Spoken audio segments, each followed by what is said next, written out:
Olá, vamos para mais uma aula de Direito Regulatório e Legislação Ambiental. Na aula de hoje, nós vamos também tratar da nossa segunda avaliação. O procedimento vai ser o mesmo, grupos de até 4 pessoas. A entrega está designada para o dia 18 de novembro, para o meu e-mail funcional que está aí na tela.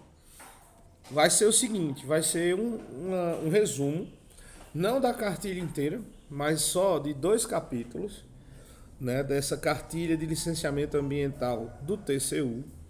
No link vocês vão ter acesso à cartilha inteira, mas só precisa resumir e mandar para mim o resumo dos capítulos 4 e 5, que são os que dizem respeito aos procedimentos para a obtenção do licenciamento ambiental e sobre estudos ambientais. Então, retornando, a gente só precisa, né, dos resumos dos capítulos 4 e 5 dessa cartilha, ok? Essa vai ser a nossa avaliação da segunda unidade. Então, o tema da aula de hoje é licenciamento ambiental. E inicialmente a gente vai tratar sobre noções gerais, sobre licença administrativa. Nós vamos tratar também sobre a licença ambiental e o licenciamento ambiental. Nós vamos tratar sobre estudos ambientais e atividades sujeitas à licença ambiental. A gente vai estudar sobre o princípio do usuário pagador e poluidor pagador. Também vamos falar sobre competência para licenciar, né, a competência comum entre a União, os Estados-membros e os municípios. Também vamos falar sobre os 3 estágios da licença, do licenciamento ambiental, que é a licença prévia, licença de instalação e licença de operação. Vamos tratar um pouco sobre os prazos, validade e renovação do licenciamento ambiental. Vamos falar também sobre modificação, suspensão e cancelamento da licença ambiental. Ok? Então, iniciando, né, tratando aqui sobre noções gerais sobre licença administrativa de um modo geral, não apenas a relacionada ao direito ambiental. O ato administrativo, né, de concessão de licença, ele é um ato negocial da administração pública e ele vai ter algumas características, né, algumas, enfim, algumas características mesmo que vão diferenciar ele de outros atos, certo? Antes disso, antes de entrar exatamente na diferenciação da licença para outros atos, é importante a gente saber o que é um ato discricionário e o que é um ato vinculado. O ato discricionário é aquele em que o gestor, o administrador, possui uma certa margem de escolha de atuação sobre como ele pode agir. Já o vinculado é aquele que, uma vez que haja uma determinação na lei para que o administrador haja de determinada forma, ele tem que agir daquela forma. Então, o discricionário há uma certa margem de escolha do gestor, enquanto o vinculado, a vinculação, não permite esse tipo de margem de escolha.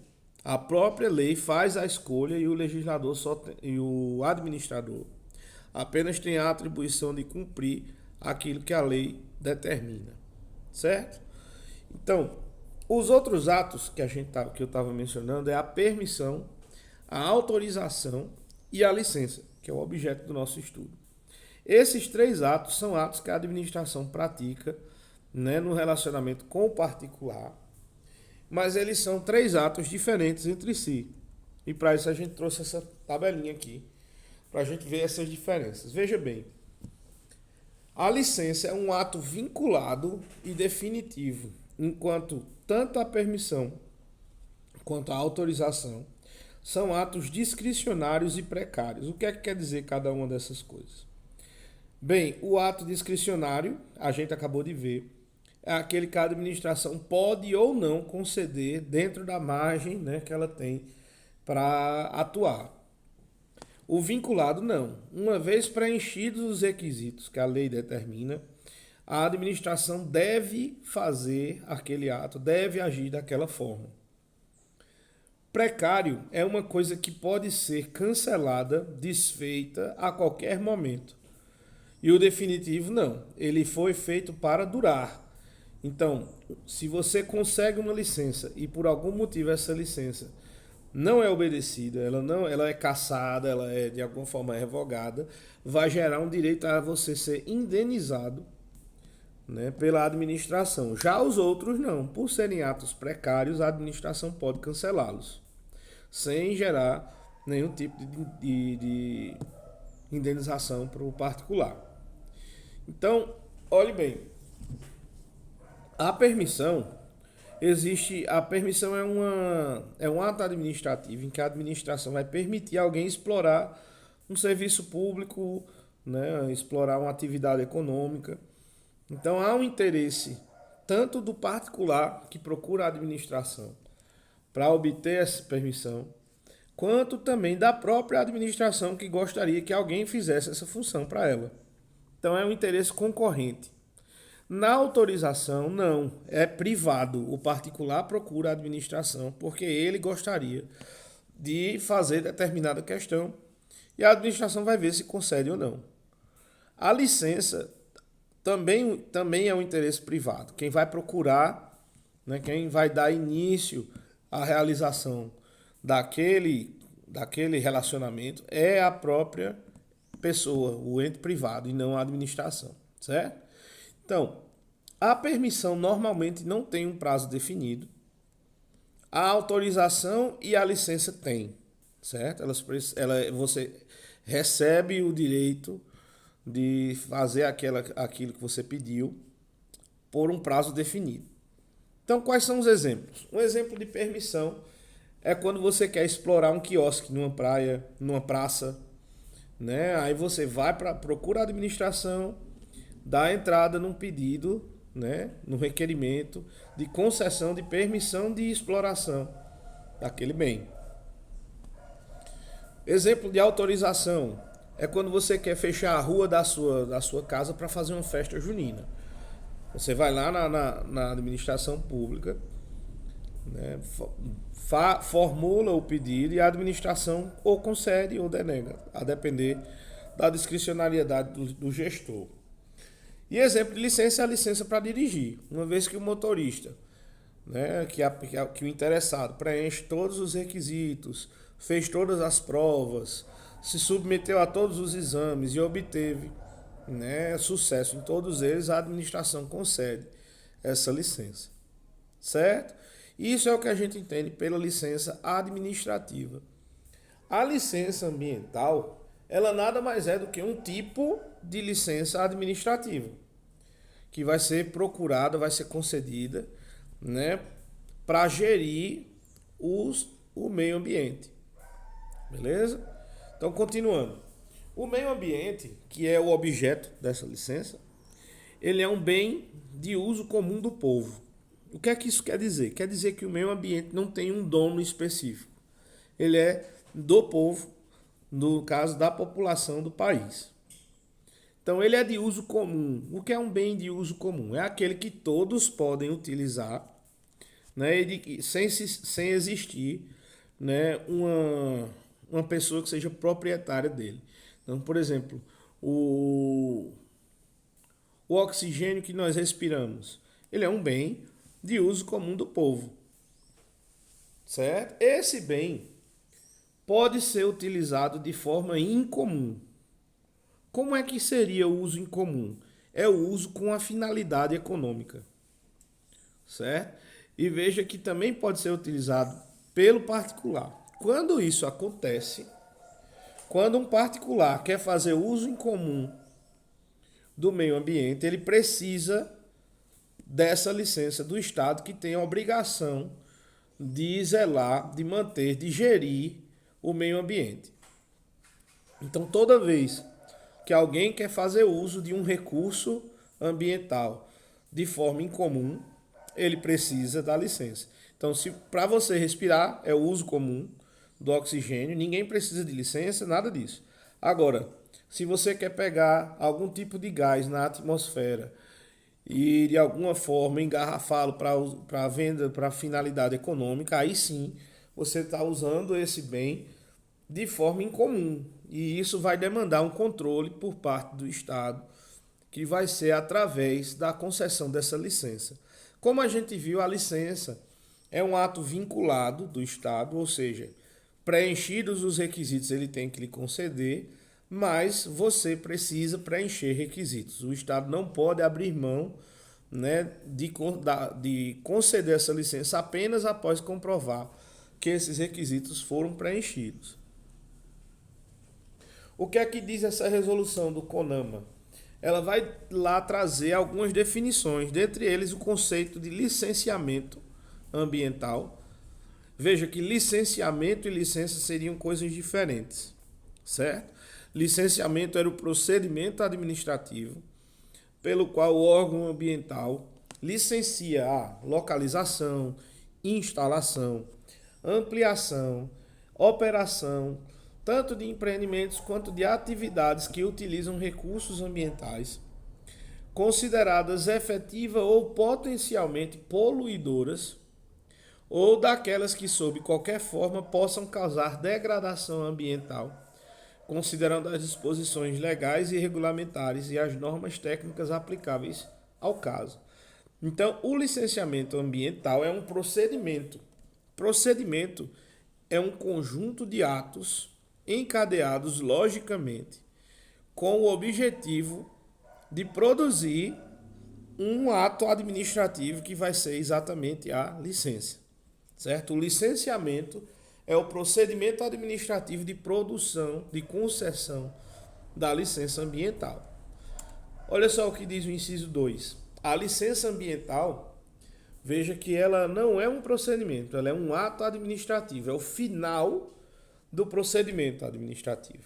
Esse ato é o ato pelo qual o órgão ambiental estabelece as condições, restrições e medidas de controle ambiental que deverão ser obedecidas pelo empreendedor, pessoa física ou jurídica, para localizar, instalar, ampliar e operar empreendimentos ou atividades utilizadoras dos recursos ambientais consideradas efetiva ou potencialmente poluidoras, ou aquelas que, sob qualquer forma, possam causar degradação ambiental. Então veja, para que você possa fazer uso, né, de um recurso ambiental de forma incomum, ou seja, com finalidade econômica, esse particular vai precisar enfrentar um procedimento administrativo que vai resultar na elaboração de uma licença ambiental, que é o ato final desse procedimento. E essa licença vai trazer condições, restrições e medidas de controles que esse empreendedor vai ter que obedecer durante a exploração, né, desse recurso material, certo? Então isso é a licença ambiental. É um documento produzido após um procedimento. Nesse procedimento vai se fazer estudos ambientais, vai se verificar os possíveis impactos antevistos, né? Vai se verificar qual é o recurso, se esse empreendimento é poluidor ou não. Então tudo isso é verificado no procedimento. Ao fim do procedimento é concedida a licença, e essa licença é concedida sempre com condições que são restrições, medidas de controle e condições para que você possa tentar, de alguma forma, diminuir o impacto ambiental daquela atividade econômica. Continuando. E o que vem a ser esses estudos, né, ambientais, e quais seriam essas atividades sujeitas a essa licença? Bem, esses estudos ele têm uma função. A primeira delas é embasar a concessão dessa licença, que é o fim do procedimento, e a outra seria compor outros procedimentos administrativos. Esses estudos ambientais vão tentar avaliar o impacto ambiental de determinado empreendimento, vai tentar estabelecer padrões de qualidade, né, para determinado ambiente.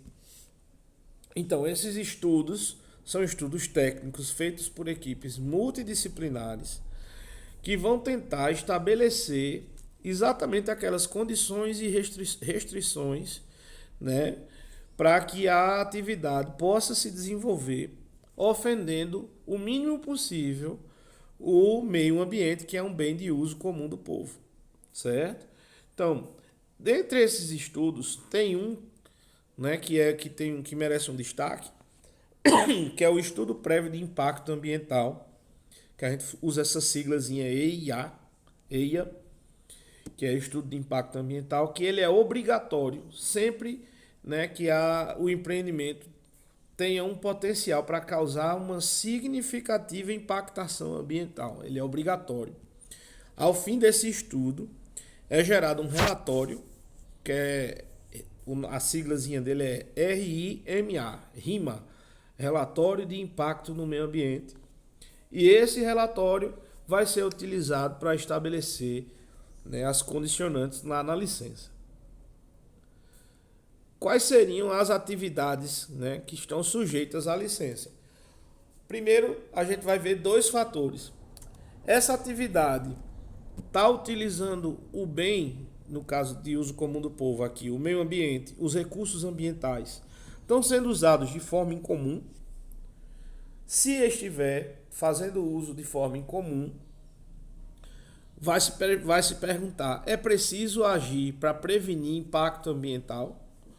E aí existe uma presunção de que toda atividade econômica impacta no meio ambiente. Toda. Então, se há o uso do bem de forma incomum ligado à exploração desse recurso de forma econômica, para fins econômicos, para fins lucrativos, há sim a necessidade de se pedir uma licença aos órgãos ambientais competentes. Ok? Vamos seguir. O que mais?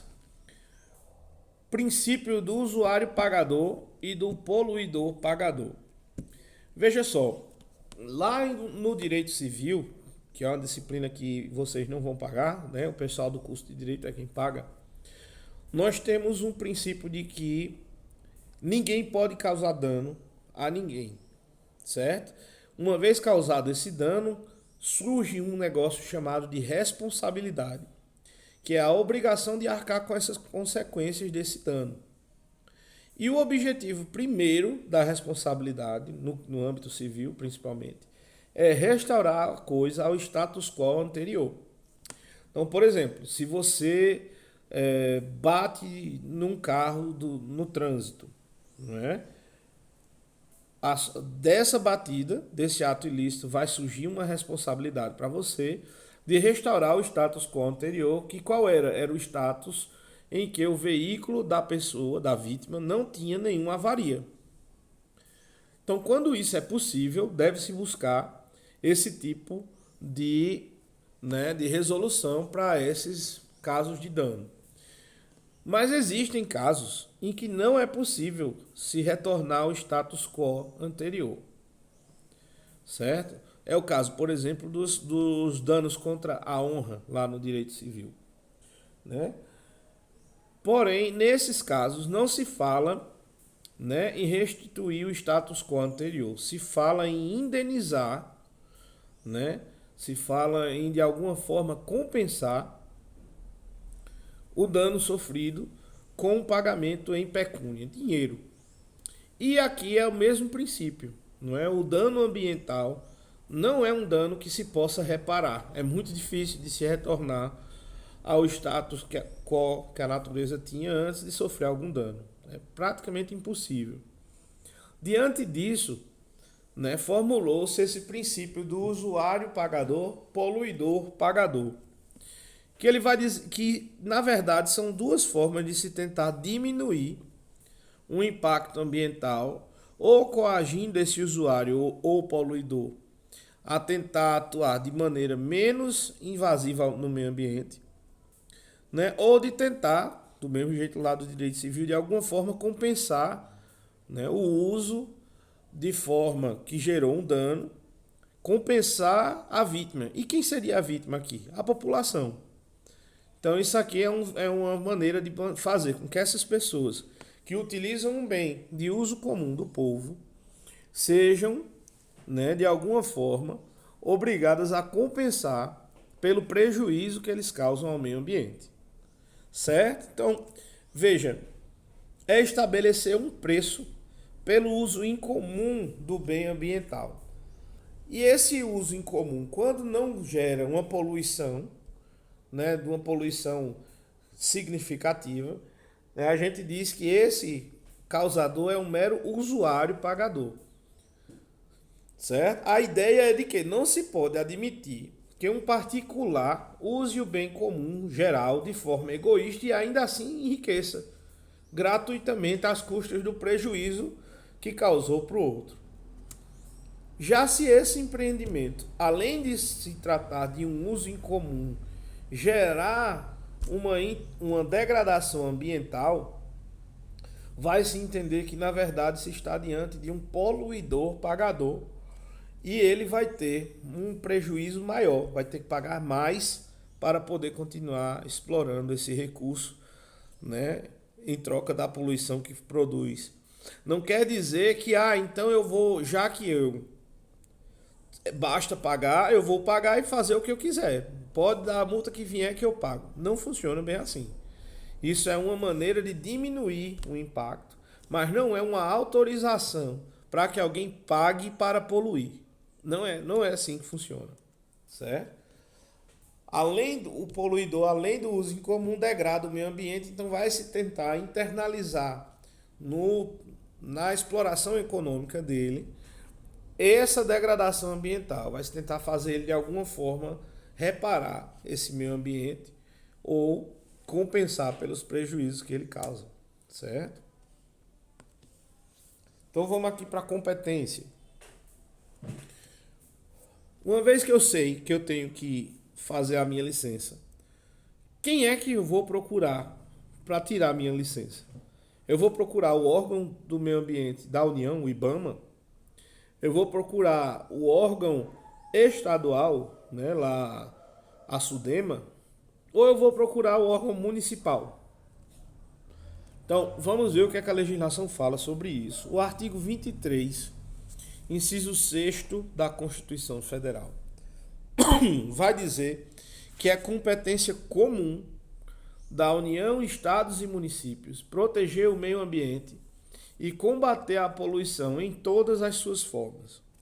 Esse artigo 23, ele está tratando da competência administrativa, certo? Quando fala competência comum ou competência privativa, está se falando da competência para legislar sobre aquele tema. Desculpa, bati aqui no teclado, vamos voltar. Então, quando ele diz que é comum, quer dizer que todos eles têm que atuar de forma coordenada, juntos, para atingir aquela finalidade. Então, a proteção do meio ambiente e combate à poluição é uma competência, é uma obrigação de todos os órgãos federativos. É aquele que se chamou de federalismo cooperativo em matéria ambiental. Essa terminologia foi adotada lá na Lei Complementar 140 de 2011. Beleza, se é de todo mundo, então eu posso ir procurar qualquer um? Não. Para eu saber qual é o órgão competente pela licença, pelo procedimento de licenciamento e concessão da licença, é preciso que se fixe um critério que diga, nesse caso vai ser a União, naquele caso vão ser os estados, naquele caso vai ser o município. O critério legal é de que essa competência é fixada de acordo com a predominância do interesse. Se o interesse é predominantemente nacional, vai ser da União, predominantemente regional, vai ser dos estados, predominantemente local, vai ser dos municípios. O problema é que isso às vezes é muito difícil, né, de se determinar diante da amplitude dos impactos ambientais. Essa divisão entre município, estado e União é uma divisão política feita pelo povo. Não é uma divisão que a própria natureza impôs.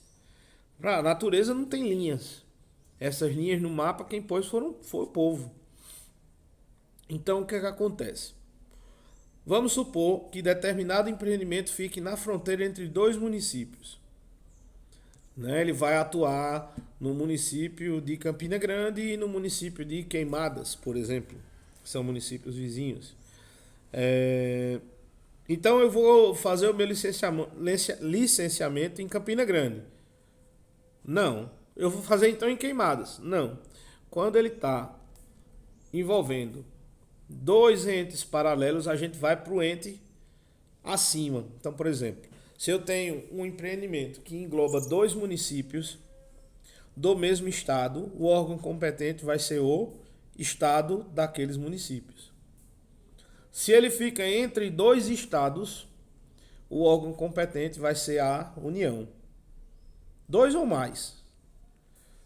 Certo? Entre outros critérios. Certo? Agora a questão é que não se tem licenciamento em dois entes, dois ou três, quatro, não. É só em um. Então, tem que se ter o cuidado quando se vai definir qual é o interesse predominante ali para poder definir quem vai fazer o procedimento de licenciamento, certo? Então veja, o STJ, diante dessa dificuldade de se entender qual é o lugar, já entendeu que se acontecer de você ajuizar, você tentar entrar com um licenciamento em um órgão e em outro órgão, por exemplo, eu entrei em um e o processo ficou parado, o pessoal foi lá, me disse que não era ali, eu entrei em outro. O STJ disse que é possível haver essa duplicidade de licenciamentos. Não é o ideal, mas é possível. Porque, na verdade, veja, quando lá em cima diz que a competência é comum, né, uma das coisas que se está atribuindo a todo mundo é o poder de polícia. Poder de polícia é o poder de fiscalizar e aplicar sanções, né, dentro do seu âmbito de competência. Então, quando eu digo que é competência da União, Estados e municípios proteger o meio ambiente, eles têm a obrigação de fiscalizar se esse meio ambiente está sendo, né, de alguma forma ali violado. Se estiver, eles têm a competência dada pela própria Constituição de ir lá e aplicar sanções. Então, mesmo que o licenciamento seja feito por um órgão administrativo, nada impede que os outros atuem no seu poder de polícia, né, sobre aquele mesmo empreendimento. Certo? Deu para entender? Se não deu, pode mandar e-mail aí para mim que a gente conversa, tá? Vamos lá. Continuando, os 3 estágios do licenciamento, da licença, né? O primeiro deles é a licença prévia. A licença prévia é aquela que é dada numa fase preliminar.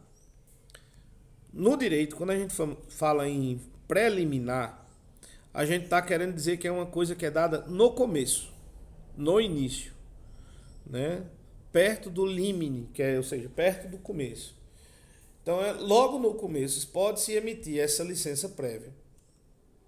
Essa licença prévia faz o quê? Aprova a localização e a concepção do empreendimento, atesta a viabilidade ambiental daquele empreendimento e estabelece requisitos básicos e condicionantes para as próximas fases. Você leva o seu projetozinho lá no órgão, ele analisa e diz, olha, estou concedendo a licença prévia, estou aprovando a localização e a concepção do projeto. O projeto é viável ambientalmente, mas eu vou estabelecer que você precisa fazer isso, fazer isso, fazer isso e fazer isso. Certo? É esse estabelecimento de requisitos. Uma vez cumpridos esses requisitos básicos e essas condicionantes, passa-se para uma próxima fase, que seria a licença de instalação. Essa licença ela vai autorizar a instalação do empreendimento ou atividade. Veja, até aqui ele não estava instalado. Aqui ele vai ser instalado. E depois que ele tiver instalado, vai ser concedida a de operação, que é onde ele vai efetivamente explorar os recursos minerais. Ela autoriza a operação da atividade ou empreendimento após verificação do cumprimento das fases antecedentes. Então, lá no começo, você apresenta um projeto. Esse projeto vai ter estudos de impacto ambiental, vários passos burocráticos para estabelecer que esse projeto é viável naquele local e com aquela concepção. Além disso, eu vou estabelecer requisitos básicos e condicionantes para as próximas fases, ou seja, durante a fase de instalação você vai ter que replantar tantas árvores de tipo não sei qual. O órgão competente vai estabelecer essas condicionantes. E aí, uma vez que essas condicionantes vão sendo obedecidas, vai se passando de fase até se chegar finalmente na autorização para fazer essa exploração dos recursos minerais, que é a licença de operação. Essas três fases foram feitas com a ideia exatamente de tornar o procedimento mais cauteloso. Não é um procedimento longo, é um procedimento técnico que demanda a participação de vários profissionais, tudo para que você não gere um impacto ambiental desnecessário, né, para que o meio ambiente seja o máximo possível protegido. Ok? Então, com relação aos prazos, quando você pede a licença a um desses órgãos, eles têm no máximo 6 meses para lhe dar uma resposta, caso não haja necessidade de elaboração de um estudo de impacto ambiental e um relatório de impacto ao meio ambiente. Se houver essa necessidade, esse prazo vai para 1 ano, 12 meses. Pode ser antes? Pode ser antes, isso é um prazo máximo. Ok? Prazo para apresentação de esclarecimentos. Perdão, retornando. Prazo para apresentação de esclarecimentos. Durante esse período de análise do pedido de licença, pode ser necessário que o empreendedor preste esclarecimentos sobre determinada questão, né, do projeto. Quando ele recebe essa notificação, ele vai ter 4 meses para apresentar esses esclarecimentos para ser analisados pelo órgão competente. Certo? O que mais? O artigo 16. Esse artigo 16 é interessante porque ele traz consequências para o poder público em caso de descumprimento desses prazos. Então, você entrou com seu pedido de análise do pedido de licença.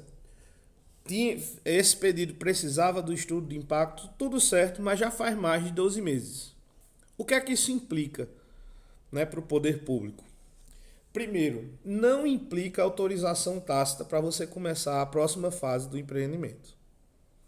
Passou do prazo, não quer dizer que você está autorizado a adotar posturas da fase seguinte. Não, uma coisa não tem nada a ver com a outra, certo? Isso também não autoriza a prática de nenhum ato que dependa da licença. E o que é que isso vai, na verdade, impactar? Vai autorizar o que se chamou de competência supletiva. É o que? Você está pedindo licença em um órgão municipal. Ele estourou o prazo. Você vai ser autorizado a procurar o órgão estadual para exercer a competência supletiva, né, que o município deixou de fazer. Por isso que o STJ reconheceu alguns slides atrás aí a possibilidade de 2 licenciamentos, né? Porque você vai procurar o estado, aí vai tramitar lá e vamos supor que o daqui de repente dê outro despacho e o processo daqui comece a andar, enfim. É possível que aconteça esses 2, certo? Mas veja, o fato de o prazo máximo ter sido superado não lhe autoriza a agir como se a licença tivesse sido concedida. Não foi. Você só vai ser possível procurar outro órgão para tentar obter essa licença de uma maneira mais rápida. Ok? Quanto à renovação da licença, ela tem que ser requerida com antecedência mínima de 120 dias da expiração do prazo de validade. Ou seja, lembra lá no começo que a gente viu que a licença é concedida por prazo determinado. Então essa licença ela tem que ficar sendo renovada. A 120 dias de expirar o prazo, você tem que dar entrada no pedido de renovação. E se tiver tudo ok, né, talvez seja automaticamente prorrogado. né, ou seja prorrogado sem maiores problemas. Mas é possível que se exija novos estudos. Ok? Modificação da licença que foi concedida. Ela pode ocorrer a qualquer momento. Então vamos supor que você tinha uma licença ambiental, né, e de repente aconteceu algum acidente, alguma catástrofe. Então, aquela situação anterior, quando você obteve a licença, já não é mais a situação atual. Então, dada essa instabilidade do meio ambiente, é possível, né, que a qualquer momento seja alterada a sua licença, sejam incluídas novas condicionantes, novas exigências para você cumprir. Essa modificação é plenamente possível, certo? Agora, quando não é possível haver uma adequação, aí você já vai ter que partir para algum tipo de postura mais séria, como a suspensão, revogação ou até mesmo cassação da licença. A suspensão é uma paralisação temporária da execução daquela licença e é possível enquanto são realizados os ajustes que forem determinados pelos órgãos. Então o órgão determina, olha, eu estou suspendendo a sua licença e eu só vou lhe retornar a validade da licença quando você fizer isso, isso e isso. Plenamente possível, certo? Quando é que uma licença vai ser anulada? Para o direito, de uma forma geral, a anulação de alguma coisa é uma punição, porque de alguma forma aconteceu alguma irregularidade, certo? Então, por ser uma punição, essa anulação, primeiro de tudo, não gera indenização para ninguém. E segundo, ela decorre de alguma irregularidade. Ela é possível quando vai haver erro de informações, forem estabelecidas condicionantes com base naquele erro, e quando não for possível adequar a licença. Porque se for possível, aí você suspende, faz a adequação e depois retoma a validade daquela licença. E qual é a diferença para a revogação? A revogação ela não é uma punição. É quando aquele empreendimento não é mais do interesse da administração. Então ela vai revogar a licença. E como a licença você fez todos os critérios, obedeceu tudo e não cometeu nenhuma ilegalidade, aí sim você vai ter direito a uma indenização diante da revogação, né, da sua licença. É quando acontecem fatos novos ou novas provas de que aquela licença não atende mais às exigências ambientais, mas não decorre de um erro, de uma ilegalidade. Ok? Então, gente, por hora é isso, né? Com a nossa atividade, vocês vão, né, fazer um estudo mais aprofundado sobre os estudos ambientais e sobre o procedimento de licenciamento. E as generalidades da aula de hoje dão a gente uma boa base com relação ao tema licenciamento ambiental. Ok? Espero que vocês estejam gostando e estou à disposição para qualquer esclarecimento. Até a próxima aula.